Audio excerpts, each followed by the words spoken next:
Well, hello, hello, hello. We are here. We are here. We are here. We are here. Shit.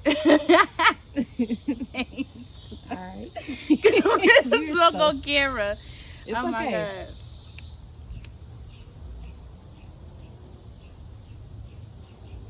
I'm a bad influence. That's okay. Call me, girl.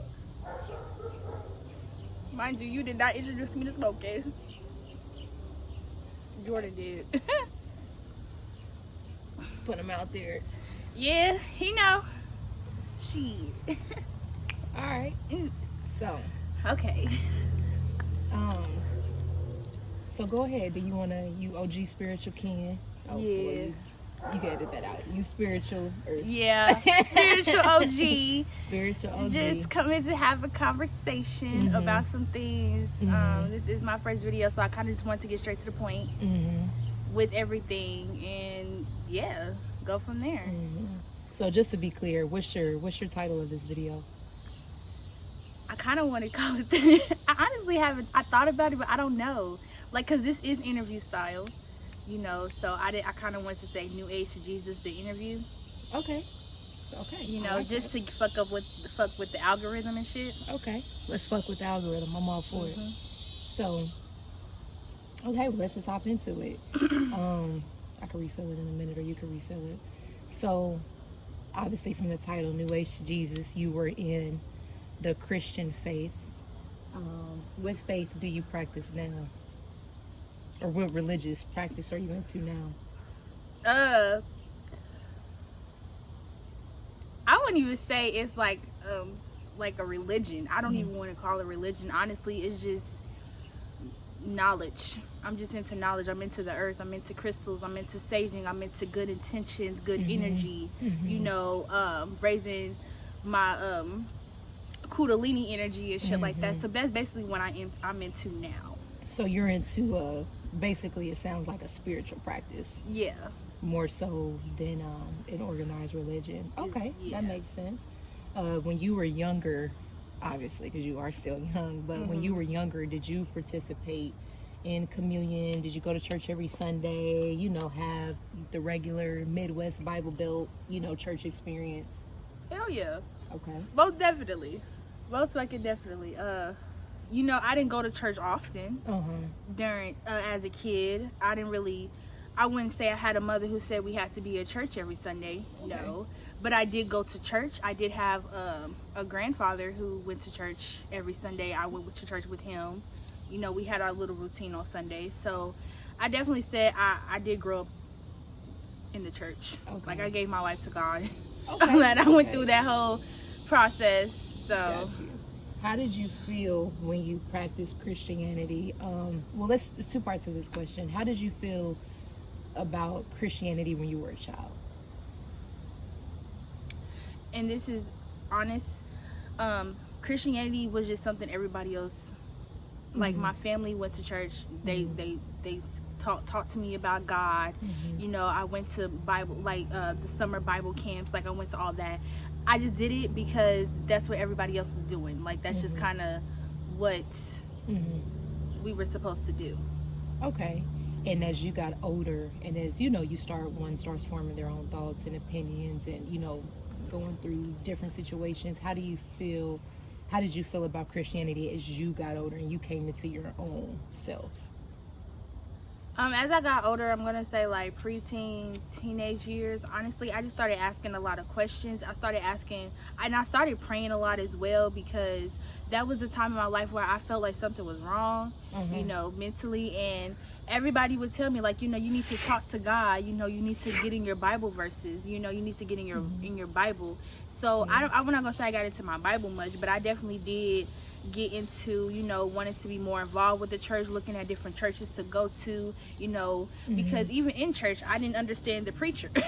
So I was like, any church that I go to, like, I got to understand what he's talking about, and it has to pertain to my life. Like, I have to be able to apply it to my life without all the analogies and stuff, you know. So I definitely just wanted to get into God that way as well. But I had questions that I just kind of ignored. And how did that make you feel? Because it's, you know, obviously, and I know this too, because I, you know, too grew up in the same family, but you know, you're not even supposed to question God. As So I was told that. I was told how that. how did you deal with those feelings of, okay, I do have legitimate questions, you know, because I remember the first time I asked a question in Bible study, you know, or Bible school, you know, in Sunday school, and even as a child I knew, okay, hell no, don't do that. You Yeah. know. So how did you deal with those feelings and not feeling comfortable being able to necessarily question anything, you know, the walk by faith, not by sight? How did I feel? Yeah, like, how did that make you feel? Honestly, me, I was kind of went with the flow kind of girl. I was just like, oh, okay, like, because I feel like, okay, I'm not supposed to ask questions because, you know, there is a reason to everything. I just have to trust God. That's what they told me. Don't ask questions, just trust God. So that's exactly what I did. I was like, okay, I'm not even going to ask questions. But I still did have questions. I still did. I was like, I just knew something was off, but I ignored it. Okay. Because, but what triggered that? What made you? What exactly made you start questioning Christianity? Was this something really, that, as a kid, that you were like, okay, I kind of always thought but never said anything, and then as you got older, just kind of came back around, like, you know, you're not into this? Or was it something as you got older and you were like, I really started, honestly, up until like now, recently, I really feel like I've been living my life on autopilot. Like, I've honestly just started noticing shit that's been going on in my life. So, but no, what really triggered it was when I was told that saging and crystals was witchcraft. I was dead ass told, don't deal with that. That is witchcraft. That is evil. okay, And that is not how I was introduced to sage or crystals. It was very peaceful. Sage, I was told, I looked up, I did my research, are just herbs from the earth. Crystals are just rocks from the earth. like the garden behind you, Like the garden, the food we eat from the earth, you know. So it's like, why is that seen as evil? Why is that seen as bad? And I knew, I had a feeling is because of what the Bible has said. I figured that all of this stuff is in the Bible, and they do say in the Bible, they talk about these things, you know.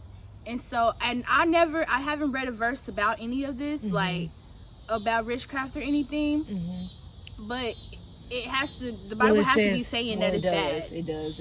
I believe in there. Don't quote me because it's been a minute. However, I do believe it says something basically to the effect of those who practice witchcraft, split herbs, and you know what I mean. Basically, all the things that you're into will not inherit the kingdom of God because it's deemed as witchcraft. So I do understand what you're saying, which leads me to my next question. What other side of quote unquote witchcraft, you know, were you exposed to? Or do you just feel like do you feel like it's a play on words even when they say witchcraft because of how it's portrayed in movies and the industry? Like, what are your thoughts on that? So, okay, how was I basically exposed to witchcraft and everything? Well, yeah, it was in movies. No. So, yeah, I didn't get witchcraft was bad from the Bible. No. I got it from the movies I watched, the TV shows that I watched. They were very scary. It made it very scary. The Ouija boards, all that shit. It made it just like, yeah, like just super don't and touch it. Like, this is what's gonna happen to your life if you fuck with this shit. Yeah, basically. And you know what that did? That I'm a very scared person. Not now, but I was at the time. I was very scared. Yes. Like, I would get scared, but I still like scary movies. But I still had a sense of scared. So that's kind of how I was introduced to the witchcraft and evil magic and dark. Being black is, you know, everything that comes with the connotation of just dark and evil. Okay, right? Which is not true. It's not true at all. Not, and that's a whole other. But people don't. Yeah. Anyways, continue. Yes. Continue. Do you feel like Christianity has some truth to it? Most definitely. Okay. Reason being is because I feel like things in the Bible I feel like it's our shit taken and manipulated.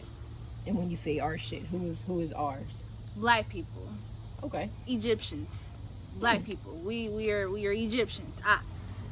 from my research, from my understanding, that's what we are. That's where we came from. We manifested everything. And you know, I feel like they took all of that, these entities took that and just took it and just fucked with it. And they fucked with us, and they fucked us up. I really feel like they fucked us up. And no, I get you. I guess kind of corroborate that. Because what a lot of people don't realize, and it's no fault of their own, because it is how it's portrayed, is that ancient Egypt or ancient Kemet, whatever you want to call it, it was a global movement. It wasn't just in Egypt. Like, there's a reason why we have a Cairo in the south. Like we, you know, black like this people karate are shit, everywhere. all that was from us, nigga. Like everything is from us. All these different cultures and shit is black people. And this is the thing, and just to be clear, just different versions of black people. I don't feel like, I don't feel like, you know, it's not even necessarily that it's just a race thing. I mean, this is just a scientific thing, because even science has told us, like, the oldest bones are black. You know, we know that black people have the most genetic variation, all these things. We've been everywhere. We've been sold everywhere. We've been traded everywhere. We have traveled everywhere. So we have a history that stretches back long before slavery and even long before Christianity. Most definitely. So I understand what you mean by that, because even when it comes to the text, because one could argue, you know, and I too even researched this about the original Bible being in Ethiopia, you know, so to speak. However, you know, the Bible is just a word. This is a religious text that was said to have been translated by the King James and his court, you know, his councilmen. So in this thus is where the King James Bible was created. Correct. Basically just adding to what you're saying of that, you know, the probability of manipulation, and you even put me on this with that book, How to Make a Negro Christian, because that is very true. Well, wait, that's what I'm saying, because people be like, Christians, and this is coming from Christians, have said to me, oh, I've done my research, and you know, you'll see if you do your research that Christianity comes from Africa. I'm like, okay, nigga, if that is so true, look it up, nigga. I have the book in my car. I have the book in my car. Why is there a whole book? A whole manual on how to make a Negro Christian. Because here's the thing, just for the slow ones out there, I'm just saying, you know, if we were already Christian, why would they have to have a manual on to make us a Christian? That's true. You know, like, we're already Christian. That's just kind of pointless to do. Now I have a question. That actually poses my own question. I just want to hear your thoughts on this. Why do you feel like, and I know we've seen, you know, the Instagram memes and, you know, everything, but really, all jokes aside, why do you think it is very hard for black people to, I'm gonna just say black people in particular, just because obviously, like, we've been more around black people, and you know, this I do feel like is a black issue, just even on an economic and spiritual level, but that's later on.